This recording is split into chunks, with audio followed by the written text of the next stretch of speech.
Bisa geser ke slide setelahnya. Cakupan materi terkait pengajaran Al-Quran berupa tilawatul Quran ini nanti akan disampaikan, mungkin ada Ustadz Suryo Andi Kusuma yang nanti membahas tentang masalah tahsin dan tajwid.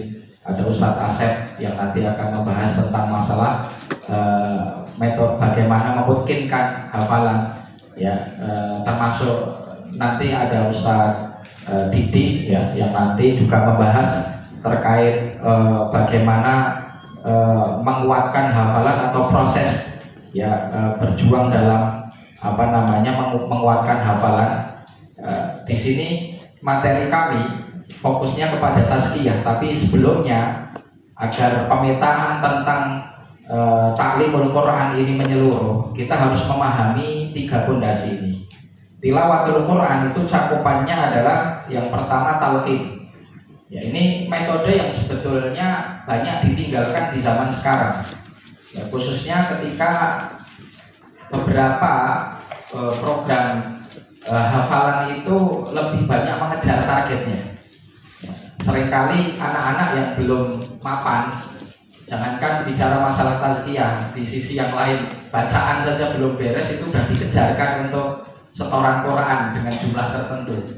Ini banyak juga kami dapati di tingkat sekolah dasar, ya.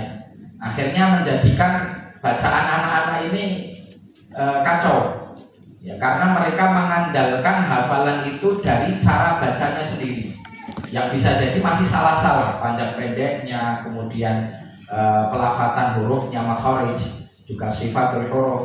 Belum nanti kita berbicara masalah ahkam tajwid yang lain. Jadi talqin ini sebetulnya memiliki banyak faedah yang luar biasa, ya. Di antaranya yang pertama bahwa dengan talqin itu kita bisa menjamin standarisasi bacaan daripada anak didik kita. Sebagaimana Rasulullah mentalqinkan Quran karena beliau tidak baca, tidak tulis. Bagaimana disebutkan di ayat tadi, waladzi ba'atsa fil ummiyyin. Ya. Ummiyin memang ada beberapa tafsiran di situ. Selain banyak dikenal ummi itu adalah buta huruf, ay la yaqra wa la yaktub, juga ahli tafsir sebagaimana Imam Jalalain menyampaikan ummiyin ay humul arab. Waladzi ba'atsa fil ummiyin ba'atsa fil arab. Maksudnya adalah orang Arab. Nah, kembali kepada talqin. Selain dia menguatkan pondasi bacaan, sebetulnya talqin ini juga ada proses transfer rohiyah di situ, di dalam fase talqin. Apalagi apabila mulakinnya itu adalah guru yang memang punya karakter yang kuat, bacaannya memang mutqin, kemudian dia melafalkan Quran itu memang membacakannya dari dalam hati. Itu ada getaran rohiyah yang nanti akan diterima oleh anak-anak. Nah, disinilah mungkin ada pendapat nanti ketika kita bacakan bahwasanya tazkiyah itu hakikatnya adalah fondasi menghafal. Bagaimana jawaban terkait ayat itu mendahulukan tilawah dulu sebelum tazkiyah. Yatlu alaihim ayatihi wa yuzakkihim. Ya. Nah, di pembahasan terkait tilawah yang masuk di dalamnya adalah talqin, dan itu pengajaran yang paling klasik. Karena Rasulullah SAW ditalqin sama Jibril, kemudian Rasulullah mentalqin para sahabat. Ini metode yang paling klasik, dan dengan cara ini sebetulnya pengajaran Quran itu akan kuat. Cuman sayangnya di zaman sekarang kita nggak sabar. Siapa yang kuat nalkin anak sampai khatam? Padahal harus berulang-ulang, ya kan? Nah, di situ. Tapi begitulah Rasulullah SAW, dan begitulah para sahabat dulu belajar. Para sahabat belajar samai, ya. Dan dasar pengajaran Quran itu memang harus talaki musafah. Nanti mungkin akan banyak dibahas sama beliau masalah tahsin, ya. Jadi ranah saya di sini ingin menyampaikan bahwa dalam metode talqin itu sebenarnya ada tazkiyatun nafs. Karena membacakan Al-Quran sebagaimana di surat Al-Anfal itu, di situ ada proses ziyadatul iman. Ya. apabila dibacakan dengan bacaan yang baik, dengan khusyuk, ya, dan didengarkan oleh anak didik itu juga dalam kondisi adab yang terbaik, maka disebutkan Syekh Muhammad Hasan Waladadi itu menyampaikan adna marati bi tadabburil Quran istisyar 'azamatul Quran. Jadi level terendah dalam seseorang mengaplikasikan tadabbur Quran itu adalah ketika bisa merasakan keagungan Quran. Dan itu nanti bisa dilakukan oleh qari dan juga mustami, muqri dan mustami. Yang membacakan juga nanti bisa mengambil faedah tadabbur sekedar. Monggo. Mohon maaf ini di sini.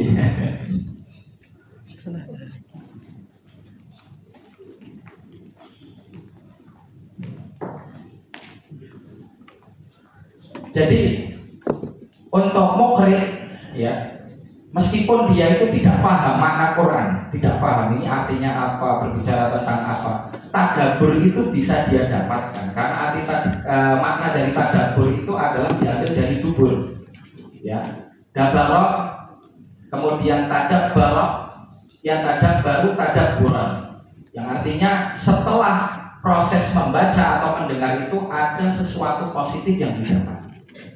Di antaranya ziyadatul iman itu adalah asar tadabbur.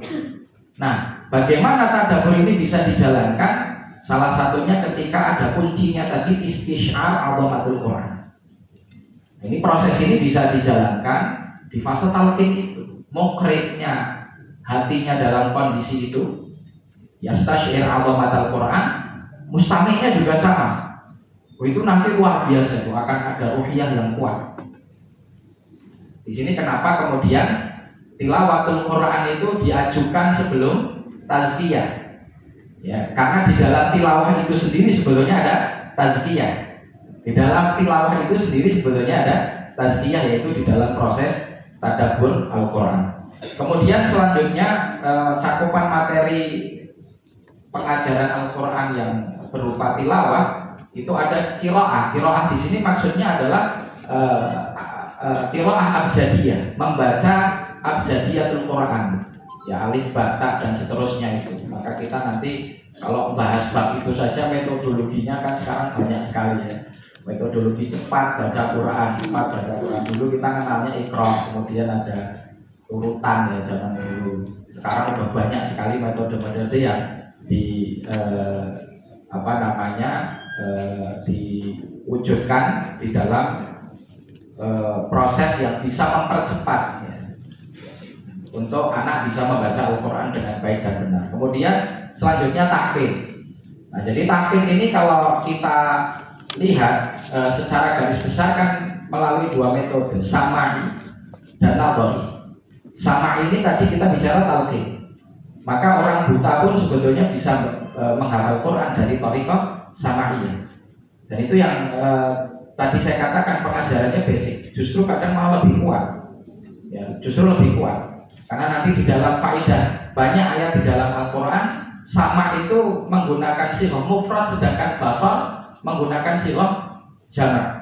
Wa ja'ala lakumus sam'a wal absara wal afidah, contohnya seperti di surat Tabarok nanti juga didapati demikian. Faedahnya kenapa sama mufrad kemudian basar itu menggunakan jamak, ya. Di antara ulama tafsir menyampaikan faedahnya karena sama itu aqwa, lebih kuat. Sama itu lebih kuat daripada basar, daripada mungkin audio, ya, kita bahasnya audio itu lebih kuat daripada visual, ya, ini asalnya. Maka kemudian dia datang sendiri, cukup sama satu tapi absar dengan jamak.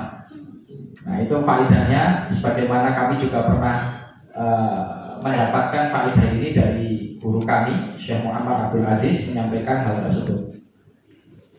Jadi kenapa kemudian sama ini lebih kuat? Karena memang biasanya maksiat yang lebih banyak itu dari sisi nazar, basar, ya. Dan dalam Al-Quran khusus, ya, berbicara tentang ghadul basar di surat An-Nur, itu menandakan bahwasanya memang ada adab khusus yang harusnya seseorang lakukan untuk menjaga pandangannya. Kemudian yang kedua adalah dari sudut pandang apa? Nadhari. Nadhari ini nanti bagaimana anak menghafal setelah dia membaca. Nah ini mungkin metode yang paling banyak sekarang dijalankan. Ya, karena mungkin lebih ringan bagi guru-guru gitu. Lebih mudah gitu. Ya, sementing dikasih tugas ngapal. Ya, halakoh pagi pada subuh sampai jam 6 seumpamanya atau syuruk. Ya, kemudian gimana sisanya sudah anak ngapal sendiri mandiri. Istilahnya sekarang ngapal mandiri. Karena mereka bisa baca sendiri dari mushafnya. Kemudian mereka menyetorkan dari apa yang mereka hafal. Ya. Ketika saya baca kitab Katatib tentang sejarah Kutab, ya, mungkin masih berjalan di beberapa daerah Afrika sekarang. Mereka memproses hafalan anak-anak itu dengan talqin. Jadi guru yang disebut di situ sayyid ataupun pimpinan Kutab itu yang mentalqinkan, talqinnya jama'i. Kemudian setelah sampai beberapa ayat mereka nanti diminta untuk menyetorkan ulang. Kemudian apa yang mereka setorkan diminta untuk menulis di lauh. Makanya hafalannya orang Afrika kuat-kuat. Ya. Hafalannya orang Afrika itu kuat-kuat. Kami dulu ketika di Jamiatul Iman itu kalau ketemu orang Afrika sudah mesti nilai Qurannya jauh gitu. Orang Indonesia murojaahnya berat sekali untuk sekedar tidak rosik. Mereka tanpa murojaah nilainya mumtaz. Karena memang sudah dari kecil. Ya. Ternyata metodologinya itu. Ala kulli hal ini qiraah, bab qiraah, kemudian tahfidz tadi dengan dua metode tadi. Nanti mungkin bisa dibedah lebih jauh sama materi setelahnya. Kemudian tahsin, ya, setelah anak bisa baca, sebetulnya idealnya tahsin dulu ya. Tahsin dulu baru tahfidz. Tapi yang sekarang terjadi tahfidz dulu, baru tahsinnya setelahnya. Ya, ini problemnya di mana? Kemampuan guru biasanya di situ. Kemampuan guru belum support untuk bisa sekaligus nahsin. Maka yang penting bimbing tahfidznya selesai. Nanti tahsinnya setelahnya saja. Kalau pas mau ngambil sanad, ya kalau ngambil sanad. Kalau nggak jadi ngambil sanad, mungkin belum jadi ditahsin. Kemudian setelahnya ilmu tajwid di sini nadhari. Ya nadhari seperti ada matan-matan dasar yang dihafal, Tuhfatul Atfal, Jazariyah itu kan dirasat ya, ilmu tajwid nadhariyah. Ya, tatbiqiyannya ya tadi sebetulnya basicnya adalah dari guru, ya dari tatbik dari guru tadi.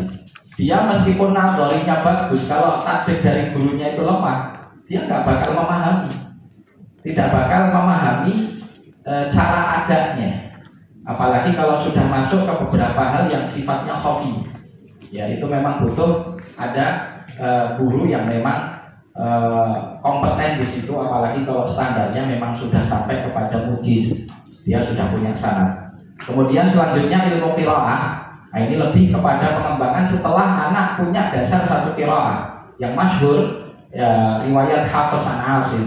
Ini masyhur di banyak negara kaum muslimin, meskipun di beberapa negara lain yang masyhur bukan hal tersebut. Di Afrika contohnya riwayatnya Imam Waras itu justru kadang didahulukan. Ya, tapi umumnya yang dipakai oleh kaum muslimin adalah Hafiz an Asim. Kemudian mungkin penyempurnaannya dari riwayat Imam Syu'bah an Asim.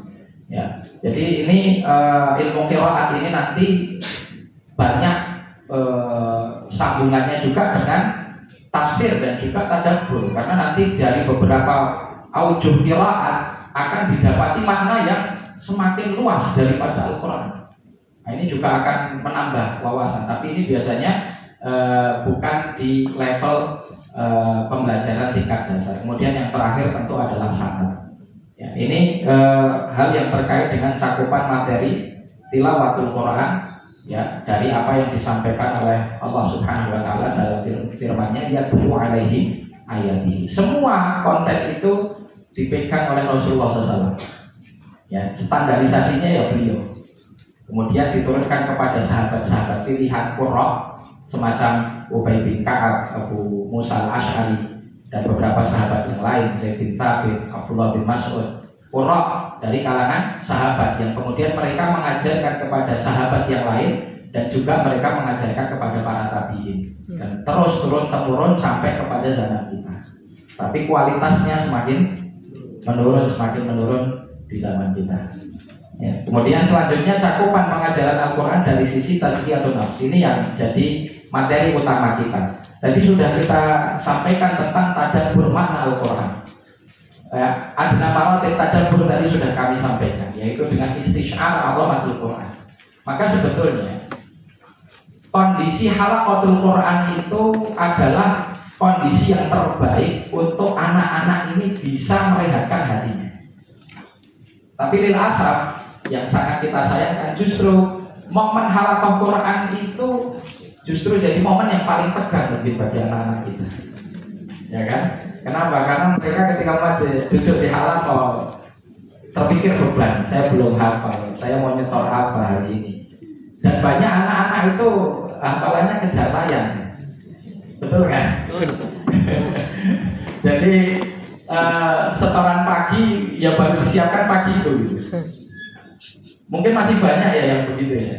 Problemnya apa? Problemnya karena hati mereka nggak siap.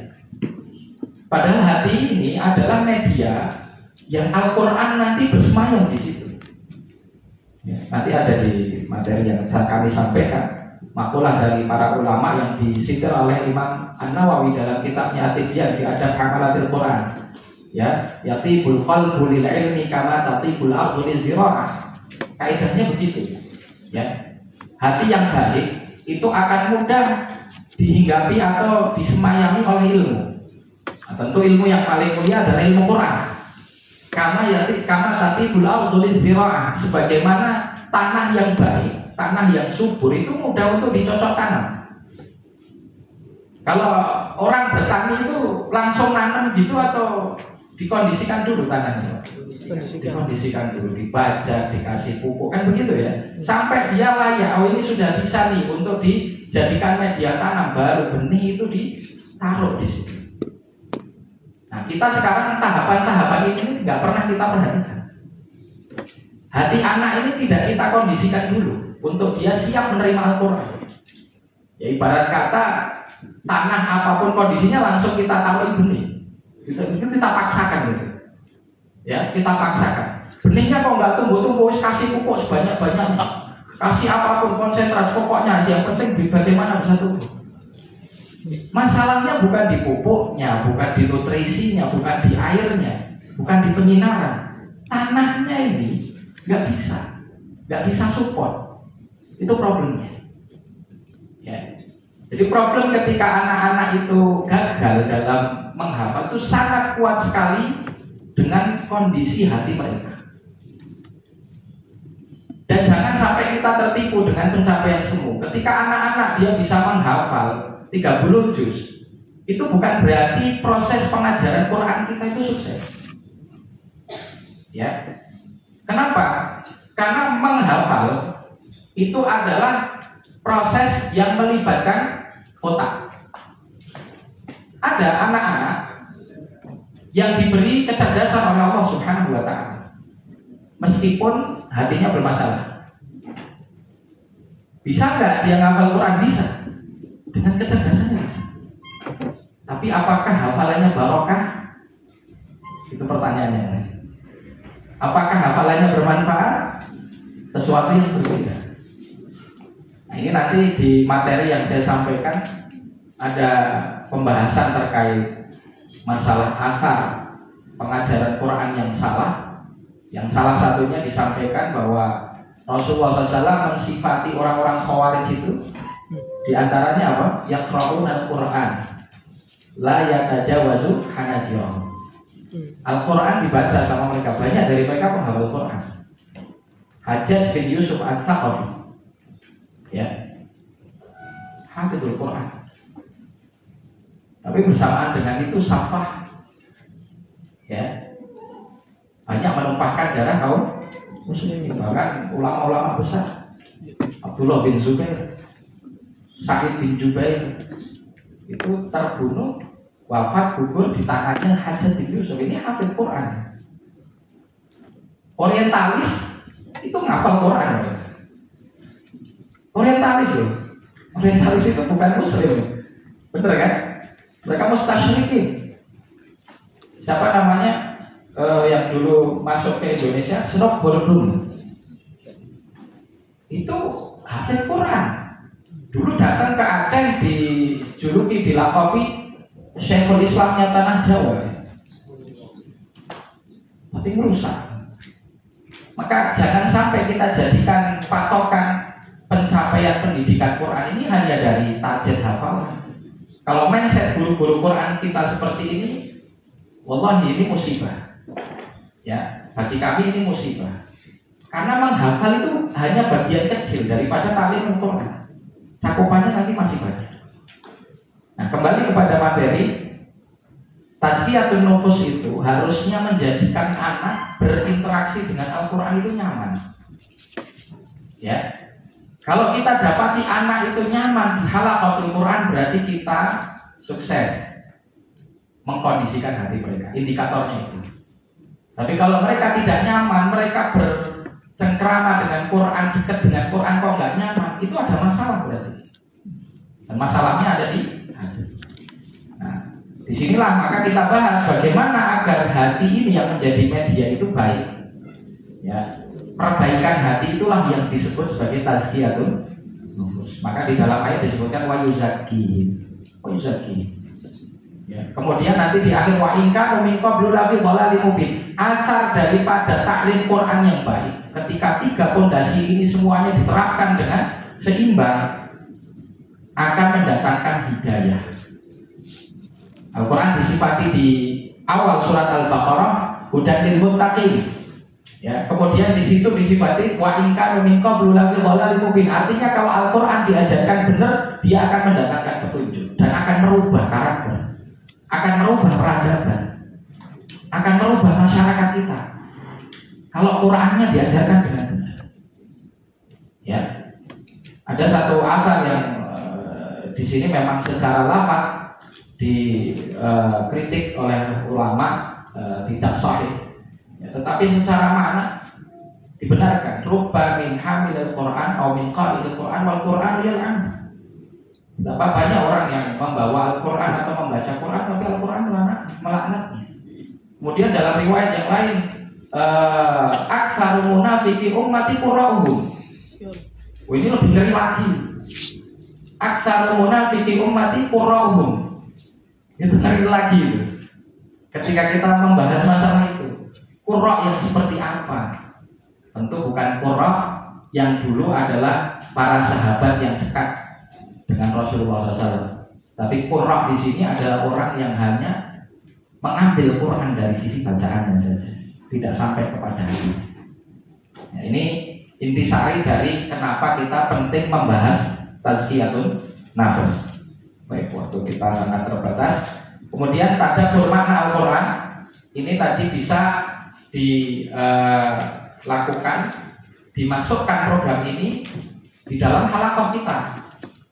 Ya, jangan sampai halaqah kita itu isinya cuma anak nyetor hafalan. Tapi bagaimana kita masukkan di situ program anak-anak sambil halaqah, mungkin boleh di awal, boleh di akhir, boleh di pertengahan, atau boleh ketika anak nyetor. Kita kemudian istilahnya itu memasukkan ya kepada nilai-nilai tadabbur. Ya, kita masukkan nilai-nilai tadabbur kepada anak-anak kita agar mereka bisa menjiwai apa yang mereka hafal. Kemudian pembelajaran adab. Nah, ini di makalah saya sampaikan, kalau ingin tahu tentang pembelajaran adab, maka kitab At-Tibyan fi Adab Hamalatil Quran itu kuncinya.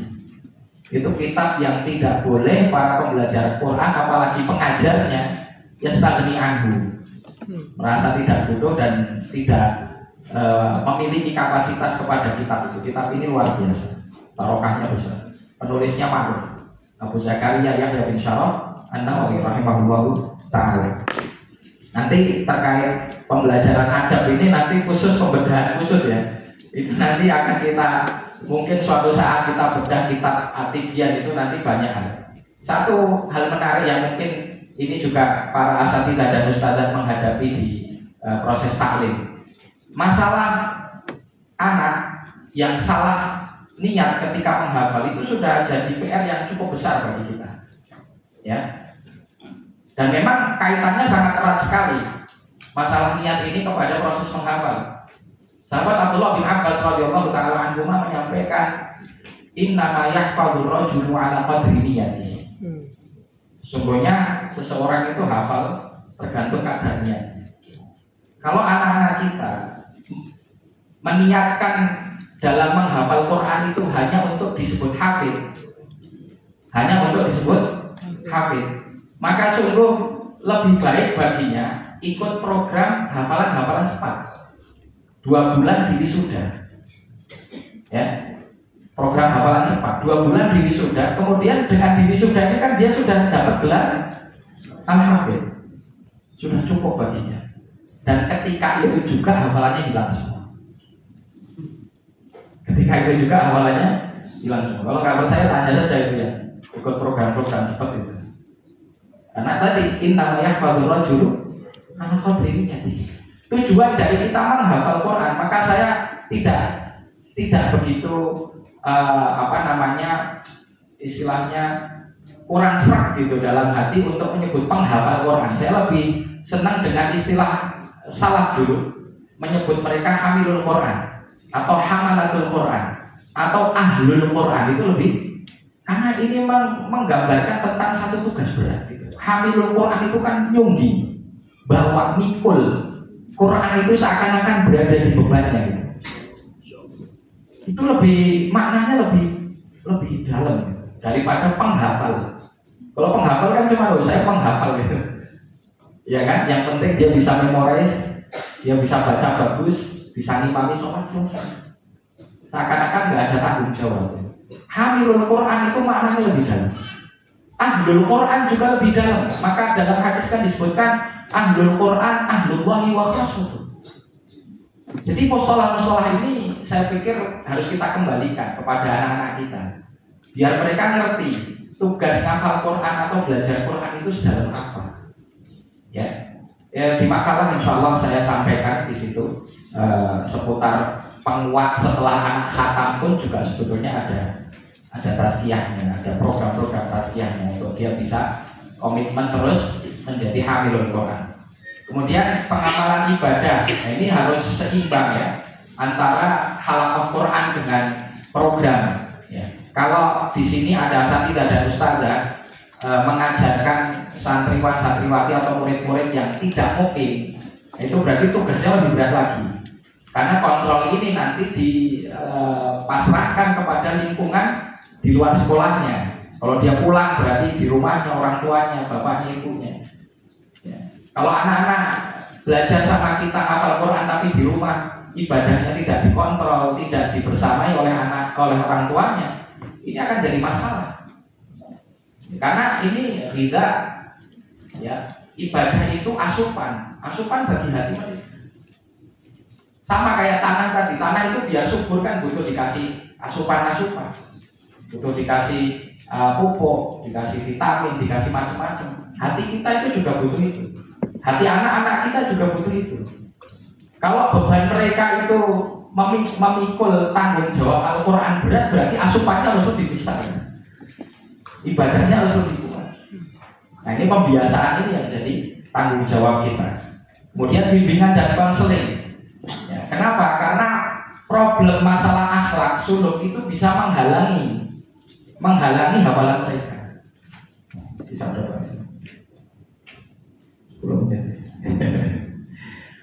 Problem masalah suluk bisa menghalangi hafalan mereka. Ya, ketika anak bermaksiat, ya, efek dari akar dari maksiat ini kepada hafalan itu sangat besar, kepada hati. Saya nggak berbicara hafalan sebetulnya. Yang diserang pertama kali oleh akar maksiat itu adalah hati dulu. Ya, maka disebutkan fa'ayu qalbin asrabaha kita tentang sauda, kan begitu.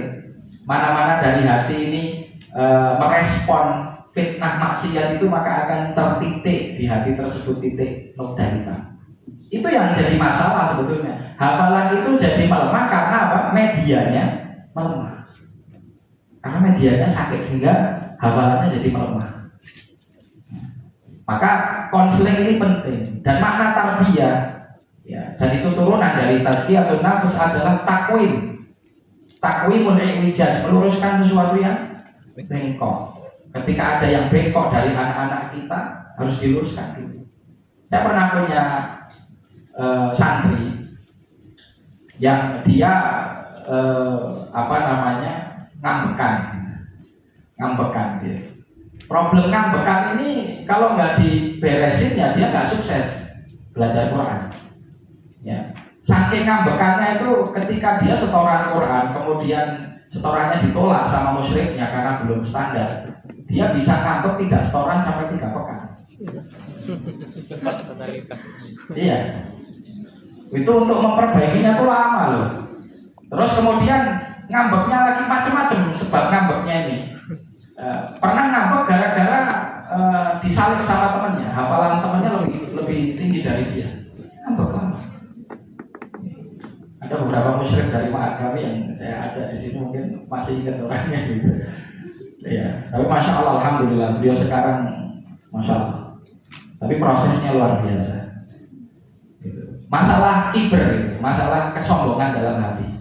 Ya, kaidahnya kan disampaikan. Imam Nawawi juga menyebut di kitab At-Tibyan itu al-ilmu harbun lil fata al-muta'ali kasaydi harbun lil makanil ali. Ilmu itu akan menjauh dari tempat yang tinggi, akan menjauh dari anak yang sombong, sebagaimana aliran air menjauh dari tempat yang tinggi. Betapa banyak anak-anak menghafal Quran merasa lebih tinggi dari musyrik. Atau dia kibernya begini, gampang hafal Quran, saya besok baru ngafal juga bisa setoran. Itu yang saya katakan tadi, fenomena anak kenapa kemudian kejar layang. Dari mereka pasti ada anak-anak sombong itu. Itu kalau nggak kita perbaiki, nggak baik hafalannya. Kalaupun dia nanti lulus dengan standarisasi kita, tapi Al-Qur'annya tidak berubah karakternya. Al-Qur'annya tidak berubah karakternya. Jadi caranya gimana? Diperbaiki dulu. Inilah proses konseling, takwim. Ya, perbaikan dari penyakit yang ada dalam hati. Kemudian yang terakhir wirdul Quran. Nah, wirdul Quran ini penting sekali. Bagaimana anak-anak selalu terikat dengan wirid. Bisa di masa tahajudnya, bisa dengan pagi petang. Ketika dia sudah terikat dengan wirdul Quran, ini akan jadi wasilah tazkiyah yang paling kuat. Karena wa idza tuliyat 'alaihim ayatuhu zadatuhum imanan. Ya, tilawatul Quran sendiri itu kan muta'abbad bitilawati, ada pahala dari tilawah itu secara zatnya, kemudian efeknya adalah menambah keimanan. Tapi syaratnya tadi wirdul Quran ini memang sudah betul-betul dari hatinya. Kalau masih bentuk ijbar, paksaan, itu juga belum bisa menjadi satu wasilah tazkiyah yang baik. Ya, karena anak membacanya pun juga terpaksa. Ya, insya Allah nanti kita bahas. Kemudian cakupan pengajaran ilmu Al-Quran, ini saya baca singkat. Ada ilmu nahwu, ilmu sharaf, ilmu balaghah. Ini alat untuk memahami Al-Quran. Ya, jadi anak kalau pengen paham makna Quran ya harus kuat di 3 ilmu tadi. Kemudian usul tafsir, kemudian usul fikih, ilmu hadis, karena nanti sangat erat sekali dengan riwayat. Ya, ketika berbicara asbabun nuzul, ketika berbicara tafsir bil maktur, nanti kan akan ada tafsir ayat bil hadis atau tafsirul Quran bis sunnah. Nah, berarti anak nanti harus paham tentang masalah ilmu hadis, kedudukan hadis seperti apa dan yang lain sebagainya. Kemudian tafsir itu sendiri, tafsir secara umum, nanti bagaimana pemetaan tafsir itu ada bil ma'qul, bil ma'thur, ya, kemudian juga ada jamak bainal fannain sebagaimana yang disampaikan Imam Syaukani dalam Fathul Qadir, itu menggabungkan 2 metode tafsir bil ra'yi dan bil ma'thur ataupun dengan riwayat.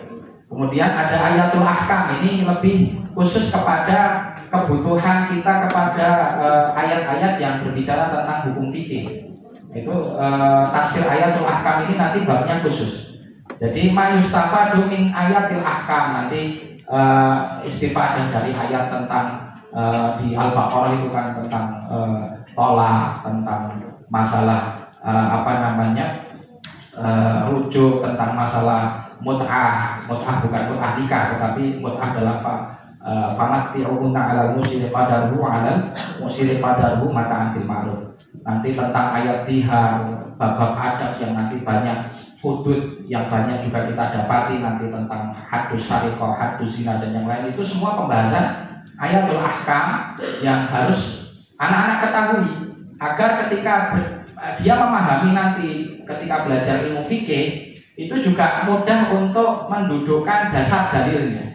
Karena ilmu fikih itu kan mustafad minal Quran wal hadis, sesuatu yang diambil daripada Al-Quran dan hadis. Ya.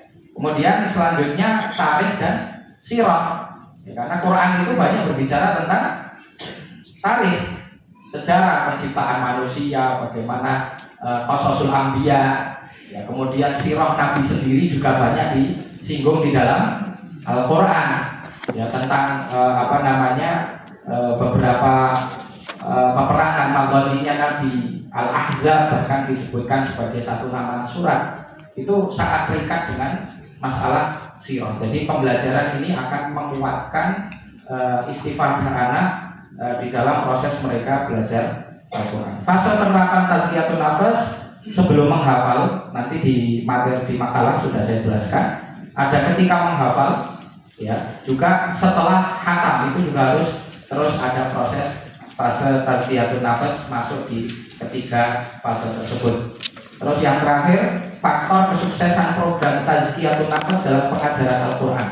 Nah, ketika kita mengelola satu lembaga yang di situ menyelenggarakan program pengajaran Al-Quran, ya, tazkiyatun nafas ini akan bisa diterapkan dan berjalan sukses ketika didukung oleh komponen-komponen sebagai berikut. Di antaranya guru yang berkompeten, ya, karena faqidu syai' la yu'ti, kaidahnya begitu. Kemudian yang kedua, lingkungan yang kondusif.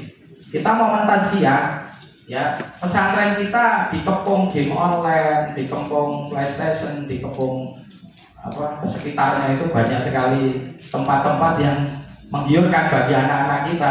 Ya itu susah, berat mungkin gurunya itu mau mentazkiyah dalam kondisi seperti itu. Ya, pesantren yang berada di desa, mepet sawah, jauh dari keramaian akan lebih mudah dibanding yang berada di tengah kota. Itu masalah lingkungan. Kemudian sinergi jadwal dan pengaturan. Nah ini juga penting karena kadang waktu halaqah Quran itu terlalu sempit, sehingga guru kadang susah untuk memanage bagaimana memasukkan nilai-nilai tazkiyah ini di dalam halaqah. Ya, belum lagi ketika dikejar target tadi, anak-anak harus khatam sekian tahun, target 1 tahun harus sekian juz. Kalau kualitas waktu halaqah kita itu mepet sekali, susah itu. Kadang nyimak setoran semua santri dengan perbandingan musyrik halaqah dan muridnya yang kurang ideal gitu ya, mungkin 1:15 umpamanya, udah keteteran musyriknya. Bagaimana memasukkan nilai-nilai tazkiyah? Maka penting ada sinergi jadwal dan juga peraturan. Ya, kita pengen mentazkiyah tapi anak-anak bebas boleh bawa HP umpamanya. Kan susah itu, ya kan? Paginya setoran Quran, malamnya main game online.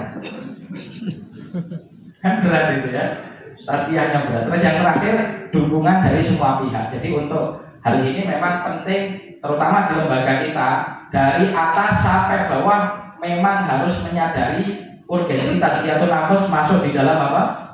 Halaqatul Quran atau ta'limul Quran. Termasuk orang tua wali. Kadang yang ngejar-ngejar target orang tuanya.